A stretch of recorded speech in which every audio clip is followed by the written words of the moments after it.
Good evening, everybody. Welcome to episode 135 of Buds and Blue Jays. This is your place for everything related to the Toronto Blue Jays. And once again, on our episode, we are full squad here. I'm Jesse Burrell. That's Riley McConnell. That's Isaac Bass. And we are geared in for a big episode here today. The Blue Jays just won 2 out of 3 on their last road trip of the series. We now have 9 games left on the schedule, and every single one of them is going to be massive down the stretch. We're going to get into that. We're going to get into some interesting things we saw in the Yankee series, including things like Yusei Kikuchis' sleep schedule. The Blue Jays have Kevin Biggio hitting third in our lineup. Vladimir Guerrero Jr. seems to be hurt, and so much more in the episode. But gentlemen, I want to start this episode the exact same way we started our last few episodes, and that is with a simple true or false statement. True or false? The Toronto Blue Jays are going to be a playoff team in 2023. You lead this one off. I started last time. Okay. I thought you were going to bail me out. All right. Jesse, Isaac, guys, this is a difficult question to field. And honestly, the optimist, as I said last time, really believes that this is a playoff team. But I mean, we have not played Tampa for quite some time, and we still have 6 games against the Rays. I will say that I'm looking at the glass half full, but it's really only half full. It's 50-50. I'm on the fence. For right now, a simple yes or no. I'll say we're a playoff team, but I hope we can play against Tampa. I hope we bring it against them. All right, Isaac, what you got? I know you're probably going to bring up these stats that I saw today, but it was like if we go 6-4 or something, which we lost today. So if we go 6-3 over the last 2 series or 3 series, is that will be in the playoffs. All we have to do is be better than 2 out of those 3 teams in the hunt.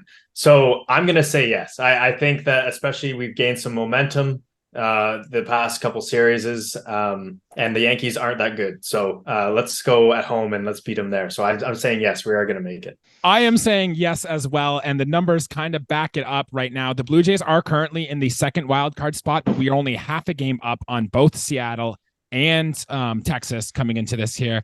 And I am going to read out those stats here. And this was coming into the game today before we lost. But if the Blue Jays get 6-4, or 6-3 from this point on, that gets us to 91 wins. Because I think it's Houston and Seattle play each other, or maybe it's Texas and Seattle. Anyways, 2 of the teams that are in front of us play each other.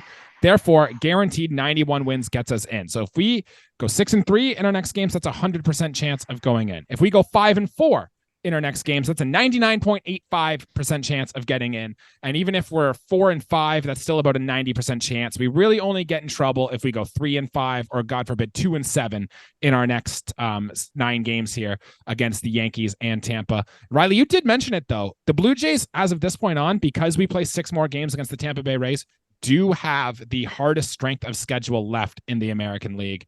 Concerning at all, or should we just play business and we'll get there? I mean, it should be just business, but Jesse, it's obviously very concerning. The Tampa Bay Rays are an extremely dangerous team, whether you're playing them on the road or in your own ballpark. Tampa has found a way to win and win big, a lot of points. Yes, they've skidded a little bit. I know they were running away with it early in the year. Obviously, that's not happening now. However, for a team on paper that looks extremely shallow, I think that they have a lot of depth and they have a lot of talent. And we are a deeper ball club than them. If you take the 28 men versus their 28 men. But honestly, they find a way to grind and hack out victories. And we let wins slip away. I mean, hey, we could have got the sweep if we had just a little bit more luck in the 9th inning and we walked away with 2 big wins against the Yankees. But the Rays, Isaac, you said the Yankees aren't having a great year. They are not very good. However, the Rays are a different ball club, man. And 6 games against them in basically 12 days or whatever it is, and 14 days. It's extremely scary, man. So, I mean, yes, we're in a great spot to make the postseason, but if we let those 2 series slip away from us, then we are in jeopardy of not making the postseason. I think it was John Morosi that said he was talking about the encapsulation of the Blue Jays season, and basically you just said, Riley, that our depth is better than the Rays, and realistically, so are our stars. or they should be. We have better stars. We have better depth than them. And as it's shown, like the last week, Vladdys like over 1,000 OPS. I might have changed after today. Like he's been absolutely killing it. And as far as he goes, and Bichette's been picking it up. If those two guys are going, and I know this is obvious, but this Blue Jays team is in contention for one of the best teams in the league. So I think they're starting to show a little bit more signs of turning it on, especially Bo Bichette turned it on around this time last year, and he's just coming back from an injury. I think that we're going to go 6-4, 6-3. And I also think that there's going to be a sweep in the Mariners and Texas series that's coming up. Wouldn't that be nice? Yep. Wouldn't that be nice? I don't care which team does it, but one of them go out and get 3 wins. Yeah, that would be great. The great part about that, Isaac, is that there can't be a winning ball club in that series. So I mean, for us, that's great. That's a winning situation, and a sweep either way is going to be ideal. Sorry, Jesse, I cut you off. I'll let you continue with that thought. That's all good. I was ready to move on to the Yankee series and the series that just was. I did like the fact, though, you mentioned that our superstars are going to have to carry us, including Bo Bichette, who is starting to do good things, and Vladimir Guerrero Jr., who we'll touch on a little bit more in this episode, who actually has been scratched in Game 3. But I want to talk about the Yankee series that just happened. Blue Jays win 2 out of 3. And guys, there was a lot of interesting things coming out of this series here, and I want to open it up to you boys first. Out of all the things that happened in this series, what caught your attention the most? Well, Jesse, let me go and we'll talk a little bit about pitching. And I mean, what caught my attention was Kevin Gausman's performance.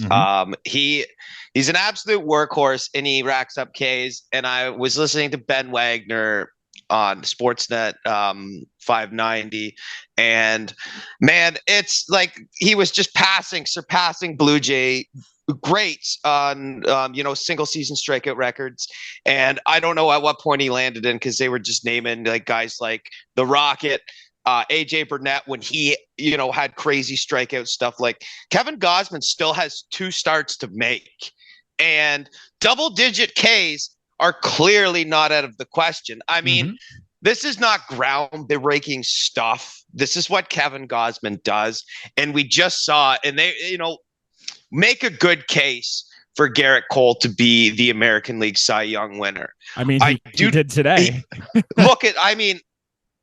Those are just numbers. I mean, the ERA is better, the walks and hits limited, the whip's better. But Gausman certainly showcasing that he is just one of the top arms in not just the American League, all of baseball. I mean, he's certainly our ace. And I mean, he has a chance to do something really special. I mean, we're looking at a 250 plus strikeout season for Kevin Gausman, which is, pretty much unheard of nowadays, with the way the game. And I will add, did he not miss 2 starts as well this year with an injury? Ooh. Yeah, right. So he's doing that with missing 2 starts of the year. So even more impressive. Yeah. The Ks per 9 look fantastic, boys. Yep. Double-digit strikeouts again, too. I think he is now 5th all-time on the Toronto Blue Jays record, with a chance. I think he needs 5 more to pass Dave Stieb, is it? And he's getting close to what Robbie Ray had in his Cy Young season. Riley, the 11.73 Ks for 9, and Isaac, if this holds, would be the best in Blue Jays franchise history, ahead of what Robbie Ray did in 2021, and even ahead of the Roger Clemens Cy Young years with the Toronto Blue Jays. So great stuff into the record books from Kevin Gausman. I wanted to talk about another pitcher, and one of my favorite pitchers on the Blue Jays is Yusei Kikuchis and what he did in Game 1 of this series. The line will leave you a little to be desired. 5 innings pitched, 5+ innings pitched, 4 hits, 1 earned run, 1 walk, but 7 strikeouts on his 82 pitches. The interesting thing to come out of this is that he was pulled from his start with what was described, I believe, as like a left shoulder cramp. Yeah, left upper trap muscle cramp, which is the weirdest thing I've ever heard John Schneider say after getting pulled. They asked Yusei Kikuchis about it, and his explanation, I'm sure you boys have seen this, and I'm sure you guys have seen this at home, was that he only got about 8 to 10 hours of sleep opposed to the 11 to 14 that he usually gets. Now, I'm sure we both know he was kind of tongue-in-cheek there and that he wasn't serious about that. But I thought that was pretty wild as an excuse there. Do we have any concern about this Yusei Kikuchis injury, or is it literally just a cramp? Sometimes pitchers will get cramps. I mean, it could be, hey, it could be sleep, hydration. It's a long season, Jesse, and you know what? If you're not at 100% and you go out there and throw like he did, hey, things can happen. I guarantee you he's going to make his next start and everything's going to be business as usual. Take the next couple days off and try and heal. But I don't think this is a call for concern. It's just, it's just a cramp. And 14 hours of sleep for Yusei from now on. That'll be hard to do when you have to travel and go through airports and all that stuff. But if that's what it takes to get a successful Yusei Kikuchi, I am into it. Isaac, I want to turn things over to you. What was the one thing in this series against the Yankees that really caught your attention? I think it was just like the performance of the guys that need to perform, right? Like George Springer, Bo Bichette, even Vladdys at the start of the series, they have turned it on. And clearly that's like, I don't know about you guys, but especially the first two games, it was like a low stress environment watching the Toronto Blue Jays comparatively to other series in the recent past. I kind of had a feeling that we were going to win the whole time, even though we didn't get up to large leads to start. And that's also, to compound on that, going to go into like the bullpen, which in 10, I think it was like 10.1 innings pitched, we gave up 2 earned runs. I think it's weird, right, that we can have such faith in a bullpen. I can't remember the last time in my life that, like, after starting, I'm like, oh yeah, Yusei only went 5.2. Ryu only went 3. Even if Ryu goes 3 innings, I'm like, okay, whatever, our bullpen's got it. Like, that is such a good feeling. And it was especially exemplified in this series where we're facing a lot of young bats and guys like Hicks just throwing it past people. Garcia, when that guy's on and has rest, oh my God, that fastball is crazy. So I think bullpen and the stars, and with those two things, with our consistent starting pitching, like, that's why I think we're going to make the playoffs and could potentially do some damage in it. It's true. And you see these teams in the playoffs with a good front four of rotation. The Blue Jays actually might have the best top 4 out of all the teams making the postseason from 1 through 4. I just don't know if we have that really big star power at the top, which some teams need. But the fact that these 4 guys could keep us in a game could give the Blue Jays a dark horse shot to really make an extended run in the postseason. But you guys talked about the bullpen there, Isaac, and I want to kind of gauge where we are with the relievers in this bullpen. So, gentlemen, I'm going to say a name, and on a scale of 1 to 10, I want you to tell me how secure you feel about these guys pitching in high leverage, with 1 being never, don't want them there ever, send them to Buffalo, what's taking so long, or 10 is this guy could be a closer if it wasn't for Jordan Romano. Follow? Oh, well, sounds good, man. All right, first name on this list, Tim Mayza. How do we feel about him? I'm going to start this one off because I don't think there is another answer. If you answer less than an 8, I think you're crazy. I'm going to say a 9. I think Mayza's had an extraordinary year. And I think he doesn't get enough high leverage usage. At this point in the year, I hold him higher than an Eric Swanson. I've always, Tim Mayza's been around the Jays for a long time now. He's been a long time tendered guy. He's been there in the clubhouse, on the field, pitched a lot of innings in relief for us, and this is his best year of his career, and he's absolutely should be used more in high leverage. I'm gonna say a 9. Isaac? Yeah, I'm going to say 7.5, only because, not that I don't think that he's got it, I just think that he's such a specialty pitcher, right? Like, he comes in only in certain situations, whereas a closer, you need to come in no matter what. So that's why I'm only going to say 7.5 in terms of the rating scale that you gave me. Interesting choice that John Schneider also used Mayza as the first man out of the bullpen today behind Yusei Kikuchi. But I agree, he'd be up there with me, probably about an 8.5 out of 10. He gave up an earned run today. He had another appearance where he gave up a 2-run home run against Cleveland. Before then, he hadn't given up an earned run since July 23rd against the Dodgers. So that was in LA, for what it's worth. That's how long it's been since Tim Mayza gave up an earned run. Next name on my list, Eric Swanson. How do we feel about him on a scale of 1 to 10? So you guys are throwing in your point decimal numbers. If I gave Mayza a 9, I'm gonna give Eric Swanson a 7 right now. And at some point in the year, probably early on to the All-Star break, it probably would have been a solid 8. But because we've acquired different arms, both righties and lefties. I feel like Swanson has should have been shuffled down the depth charts a little bit, and I think at times he has been. I think he's a tremendous pitcher. I think he's got a lot more than what his numbers say. So I'm going to say a 7. Isaac? Yeah, this one's tough because I know what this guy's capable of, and he's capable of being a top end setup guy. But I think I don't have the stats in front of me, but it feels like the last month and a half, he has been one of the worst relievers. He's been giving up a lot of power. That could have just been like from the games I've watched with him. That could not actually be true, but I feel like you guys nodded there. Like I would give him like a 6.5 right now as like maybe like our 4th or 5th guy, even though I think that, you know, his capability is 3 in the bullpen. Yeah, I have the game log up here. I don't think he got into the game today, but in his one appearance in New York, he faced 5 batters. He did give up a home run. His last appearance against the Red Sox, he also gave up a home run. And bullpen arms, because their sample size is so small, a lot of it, especially in a short playoff series, is how is this guy going for you lately?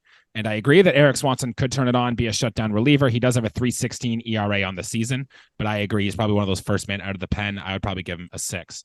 3 more names, guys, and I want you to just kind of fire off all 3 if you'd like. Riley, we'll start with you. Genesis Cabrera, Trevor Richards, Jimmy Garcia. Give me your numbers for those 3. So we'll go 6 for Garcia. Genesis Cabrera, I think I would give a 6 as well, maybe a 5. And Trevor Richards, I'm going to give him a 2. And that I know he's had a good year, but I don't think high leverage is his thing. It goes back to what Isaac pretty much said about the lefty specialist, with Tim Meza. Trevor Richards is kind of a tool as well. I don't think he's really an 8th inning guy. And I just think I think there are better choices with a guy like, say, Jordan Hicks or even Erik Swanson, ahead of Trevor Richards. I think he's had a pretty good year. The numbers can back that up. He's had a couple of crazy blowups. Like, I mean, ridiculous. There was a real bad one I read in the last week. I know that. Texas, but yeah, 5 earned runs, no outs. Yeah, exactly. So, I mean, for me, not that I know a 2 sounds horrible, but I think there are better suits for being a setup guy and going into the later innings in a close ball game. Yeah, you should call this podcast the Richards Hate Club, because this guy can't do anything right. I feel like every guy, it was like at the start of the year, you're like, cut him, get him out of here. I'm going to give him like a 5. It's one of those things where, like, in long relief, sometimes he comes in, gives you 3 innings with like 6 strikeouts or something crazy like that. And other times he has a blowout. So like in the playoffs, I would use him very sparingly. Like maybe if Kikuchi only comes out and gives you 4 innings, you might put the guy in, right? But yeah, he's not a high leverage guy at all, in my opinion. Same with Genesis Cabrera. I really liked when he first came here, and I liked the guy's fire. He's like the most intense guy on this baseball team. When he strikes someone out, even if we have like a 4-run lead, he's like pounding his glove and stuff. I love it. But recently he's kind of like fallen back to earth, like a little bit of the Davis Snyder thing. And I think Garcia for me is like an 8. I think his track record is really great. He's like a great 7th inning guy before the Hicks and Romano. I would have him probably number 3 on the team right now. But Genesis Cabrera, I think we kind of like in the playoffs, he's one of those guys where it's like, we can use you next year and potentially you can get better. But right now I wouldn't put him in any type of leverage situation. So definitely on the back end of the bullpen then. I still have faith with Jimmy Garcia. I still want him probably ahead of these 2. Genesis Cabrera can be our second lefty. And I'm looking into Trevor Richards a little bit here, Riley. I love the strikeout stuff, and I always have liked pure stuff out of my relievers. And the fact he gets so many strikeouts, I've always loved. I'd probably put him at a 4, to be honest, not as low as a 2. But Fangraphs has a stat called shutdowns versus meltdowns, which is exactly kind of what you think it is. Shut it down means you've shut him down. Meltdown means you've kind of melted down. Trevor Richards have had a meltdown in 4 of his last 6 appearances, which is not good, what you want coming out of the reliever. So I'd probably be on your side, Riley. I guess on the Trevor Richards take before we move on, true or false, he is on the playoff roster. Oh, for sure he's going to be on the playoff roster. Okay. So we're not sinking him too far down then, eh? No, yeah. I think he's on the Isaac made a very good point about the fact that he can go multiple innings, and that's what I call. And I don't know if they use the term, kind of like we've had language, a soft language, so because it doesn't sound harsh. We used to call those guys, they were mop-up role. Mm-hmm. I guess you're not allowed to say that. That's kind of what Trevor Richards is, a glorified mop-up guy for me. But he's still crafty. He's got good stuff and could pitch. The thing is, he could pitch in high leverage. The question was, guys, do I want him to pitch in high leverage? Right. Okay. Yeah, I don't want a guy that's going to throw 18 changeups in a row at 82 miles per hour in the eighth inning in a close ball game. Sure. We've talked way too much about Trevor Richards. There's still a lot to come out of this series that we got to get to here. And let's talk about Vladimir Guerrero Jr., guys, who was scratched late in game 2. He came in to pinch hit in game 3. He actually went for an MRI on his right knee. Now, the MRI didn't reveal anything too serious. It's just a bunch of inflammation. Vladimir Guerrero Jr. was asked after, or he made some comment after, about simply that he was relieved the MRI didn't show more than what was. But when the player himself is actually worried that he's going to see something bad in the MRI, there must be some real pain there with Vladimir Guerrero Jr.'s knee, which I don't want to give the guy excuses. But this was the injury he had back in May when he spent some time out of the lineup. And maybe this has just been something that's been bothering Vladimir Guerrero Jr. all season. So level of concern, I guess, boys, on Vladimir Guerrero Jr. and his knee the rest of the year. 0. Well, yeah, I mean, I was gonna say a 5 just to put it down the middle. I mean, hey, if he takes 3 days off, which seems like an awful lot. That's going to let him play the bulk of the games and then the games that matter in October, then we're good. But if he, aggravates it and it gets worse, then his season is screwed and we could be in a whole lot of trouble. Isaac, why is 0 on Vladimir Guerrero Jr.? I don't know. I think at this point of the year, everyone has something. It's kind of like hockey, like in the playoffs, like everyone has something, like everyone has inflammation in different areas. George Springer's probably been struggling with it all season, like every season. I bet you Bichette's leg is still hurting him too. Exactly. I think all of these guys are struggling. And in the end, like if it would be different if Vladimir Guerrero was Vladimir Guerrero of 2021. I would have a little bit higher concern, but right now we have replacement level. As weird and sad as that is to say, even a Cavan Biggio right now, like, is a replacement level guy for Vladdy. And then Brandon Belt should be back relatively soon. So like we have guys that can fill the void if he needs to take a week off. And I think he will 100% be ready for playoffs. Speaking of Cavan Biggio, he was hitting 3rd in the lineup, and he's been hitting in the top half of the Blue Jays order for the past week now. I guess a scale of 1 to 10, because that seems to be the theme of the day. How confident are you in Cavan Biggio playing at this all-star level he's played at in the second half? Well, he hasn't necessarily played at an all-star level. I'm just looking at his numbers from the series, and they're not bad. They don't scream 3-spot to me, though. Like, I mean, hey, the walks look great.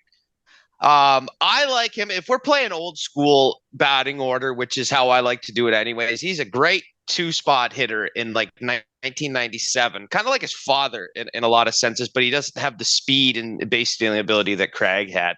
I think his defense is keeping him in the lineup. Yeah, great catch at first base. He made another tremendous defensive play. Our defense has been good all year, just a side note there. But I mean, hey, we're trying things. I don't think 3rd in our batting order is the way to do it. I think 7th is probably where I would designate Biggio for now. I think, put some power in front of him. Matt Chapman is, I think just shy of 40 doubles. And then have a guy like Cavan Biggio right behind him wouldn't be the worst case scenario. A 130 WRC plus for Cavan Biggio in the second half of the season, which I would not have had on my Blue Jays bingo card at the All-Star break.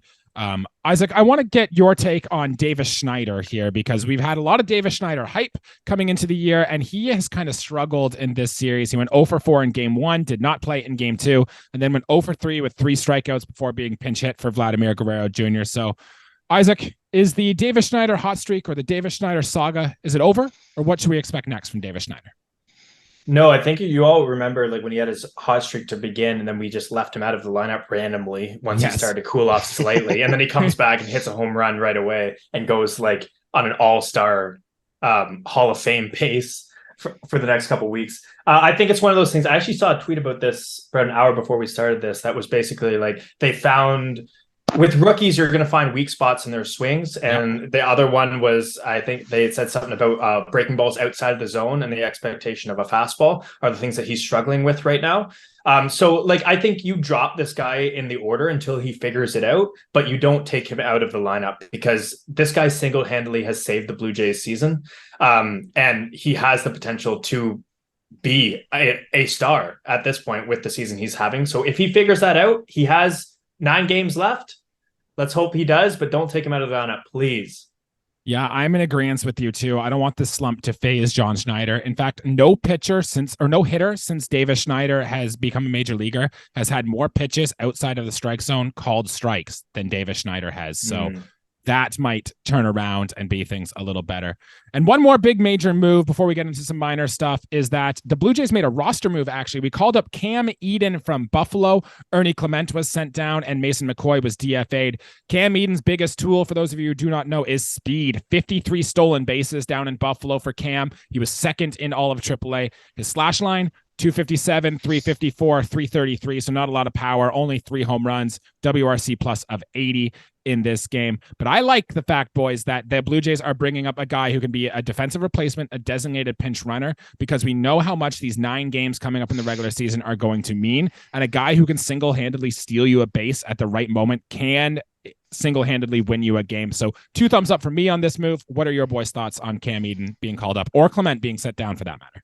I think that we should just call him Cam Zimmer at this point, because that's exactly what he's going to be in the playoffs for us. I had some good comps with Terrence Gore there when you call up a guy just to run the bases. So what I, obviously know about this kid, the stolen bases, 50 plus don't lie. But what will tell you a lot about a player is when you look at his line and he slugs less than his on base percentage. So that will tell you, that a guy does not possess a lot of power. Usually, you'll see numbers 30, 40 points higher, than his on base from where his slugging was. But I'm a fan of this move. I did like what Ernie Clement did on the diamond, and he had some very, very well-timed hits for us. But I think that this is a wise move to make. I'm a fan of it, and it gets him a small cup of coffee. I think he's just getting his feet wet, literally and figuratively, as I think he's not going to get a lot of at-bats. I think that he's going to see some time on the base pass and some innings on late innings defensively, but whatever gets us into the postseason. And base running has not been one of our strong suits. So perhaps he is perhaps he is not only a fast base runner, he is a smart base runner, because intelligence on the base pass at this point in the year, if we're running into outs, that just looks bad. We've done it all damn year. So if Cam Eden can just supply us some good speed and some good decisions, then I'm totally good with it. And guys, the one more starting pitching performance that we did not mention yet on this show is the performance of Jose Barrios today. 5 2/3, 7 hits, 4 earned runs, no walks, 6 strikeouts on 99 pitches. ERA is now at 3.58. 9 hard hit balls against Jose Barrios in this start here. I guess, do you guys have a takeaway from this, or is just, hey, tough luck for Jose Barrios? Is he going to start next series? No, he's not going to start next series. Okay, well, next start, I'm going to say, and I'll re-say this next episode, Barrios, you suck. You're our worst pitcher. Now go out there and do the reverse jinx. Excellent. The reverse jinx. I hope that works. Hey, this happens with Barrios where he'll get absolutely tattooed in a start, and I think he's lucky in this one. He didn't didn't give up more runs. I know. Listen, what hurt him the most was the 3-run home run in the first frame. I mean, that'll put you, that's a killer right off the bat. Playing the Yankees, we're all feeling good, boys. We all were there, like not in the Bronx, but we were all watching, listening, whatever. And that happens. Well, against Garrett Cole too. Yeah. And well, we were in tough against Garrett Cole from the get-go, and we're behind right off the bat, essentially. I mean, Barrios got a couple balls labeled off him, and I think that's just what you're gonna get with Jose Barrios. He still has a fantastic season line, but obviously this is not one of his finer starts. He didn't walk a batter though, I will say that, but it didn't seem to matter. He got hit pretty hard, and I mean, at the end of the day, a 3-run home run's going to kill you, and hard hit balls that don't get caught are probably going to hurt you too.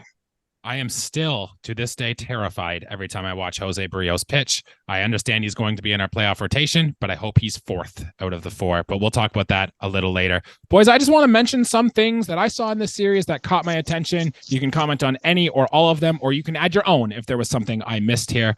Game 4 of the series, Matt Chapman had 4 hard hit baseballs and only went 1 for 4. Sounds like the story of Matt Chapman's season. Mitch White is doing some very, very good things down on the farm. In fact, he struck out 10 over his first 4 innings today. He threw a fastball as hard as 97.2 miles per hour, which is faster than any pitch he's thrown in Major League Baseball. Had 16 whiffs in his most recent starts, better than his career best in Major League Baseball, and also struck out number 1 prospect in all of baseball, Jackson Holliday, on 3 straight pitches. Maybe something is brewing here in Mitch White. And then just some other things. Davis Schneider was named the Blue Jays minor league player of the year. I think well-deserved for Davis Schneider. Alek Manoah has received some injections in his pitching arms. We've talked about this before, but his season is now officially over. Ricky Tiedemann is on his way to Buffalo. He will make his AAA debut with the Buffalo Bisons on Friday. And Blue Jays postseason tickets go on sale September 28th at 10 a.m. You can bet your bottom dollar I will be buying tickets for a game that I hopefully get to see. Anything there catch your attention, boys, or anything else you want to add that you got to take away from this series? Bass, you're a better listener than I am. So what were your main takeaways from that? Unless Mitch White changes his name to Mitch Frasso, I really don't care how he's doing. And Alek Manoah, I guess I can just talk on this a little bit. Jay's Twitter is becoming about as toxic as Leafs Twitter, and a lot of people are making, like, we don't know what's gone on, and I don't think anyone's going to tell us what's gone on until a few years. We don't know, like, there's been people throwing out like any types of substance stuff. There's also people saying he just quit on the team. There's people saying that the front office did certain things. Like, we really don't know. And I guess until we know, we can't comment on it. But I've also seen a lot of people who have thrown out like this, he's done with the Toronto Blue Jays, that there's this, just, we're not going to be able to mend this bridge that has happened with the front office and Alek Manoah, in which case that sucks because he has no value in a trade. And he could still develop into the Alek Manoah of last year. So I'm just hoping that they can mend this bridge over the offseason and he can figure his stuff out. Unfortunately, my gut is telling me that things aren't going to work out with Alek Manoah here in Toronto, which really sucks because I thought that our starting pitching over the next few years was going to be absolutely elite. It is going to be the talking point of the offseason for sure on Alek Manoah. Riley, go ahead. What were you going to add on that? Oh, I was just, I had a couple things there. The first one being, if we packaged maybe a Mitch White with an Alek Manoah, then maybe we could get a Nick Frasso? Yeah, maybe we'll take him back. We'll take him back. Oh man. Yeah, that's what a disastrous year for him. And I try not to pay too much mind to the negative things on Twitter, regarding that. But I don't think that he will be a welcomed man in the city of Toronto. I think, in my honest opinion, I think they should move him because I don't know. I think that respect has been lost. I think that, he's dug a 6-foot hole for himself. And, he's got to kind of lay in his grave as a Blue Jay. And I do think we could get to, I mean, hey, if the fans are behind him, that's a big, there is a big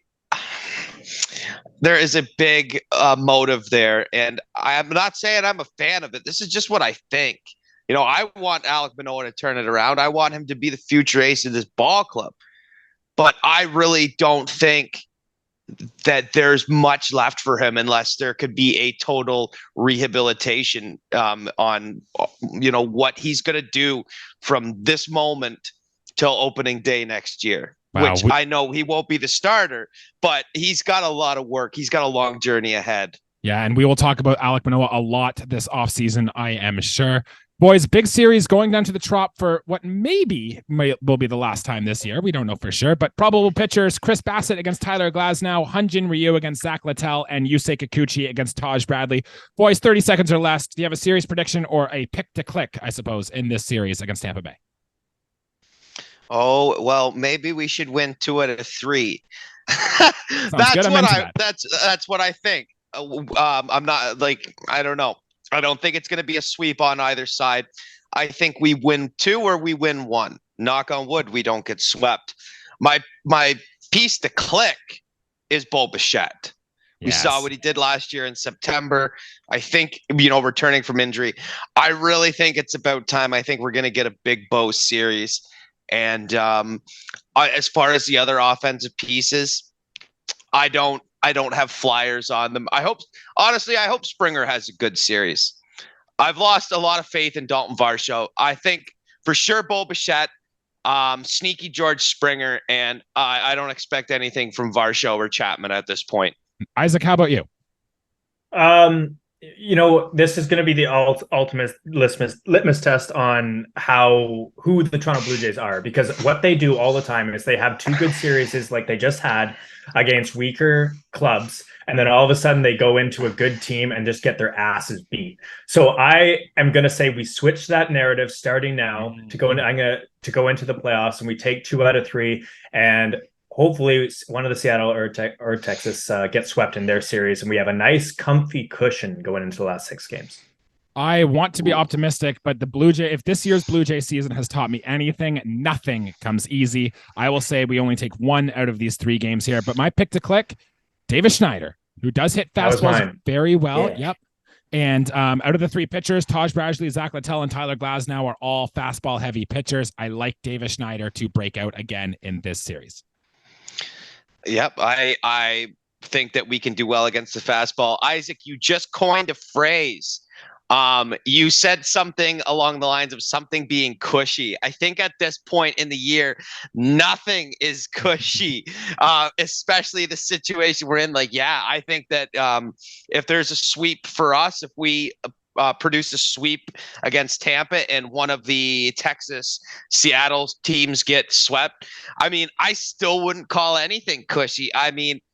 We are still very much on the battlefield trying to dig it out. I like the thought that yes, it would be cushier, but we are still very much in grind mode. All right, that'll do it for our episode here today. Thank you, everybody, for tuning in. Just a reminder to like the video on your way out and subscribe to the channel as you gear up for the postseason push with us here on Buds and Blue Jays. Follow us on Twitter, Instagram, TikTok, and all the good stuff. Tell a friend, bash a Yankees fan for us. Leave a comment down below on what you think the Blue Jays are going to do in this series, and so much more and all that stuff. Guys, we will be back on Sunday or Monday to recap these series against Tampa Bay Rays, and I hope to God we have a good thing to talk about. Until then, for Jesse and Isaac, or for Isaac and Riley, I'm Jesse. We'll see you guys next week. Thanks, guys.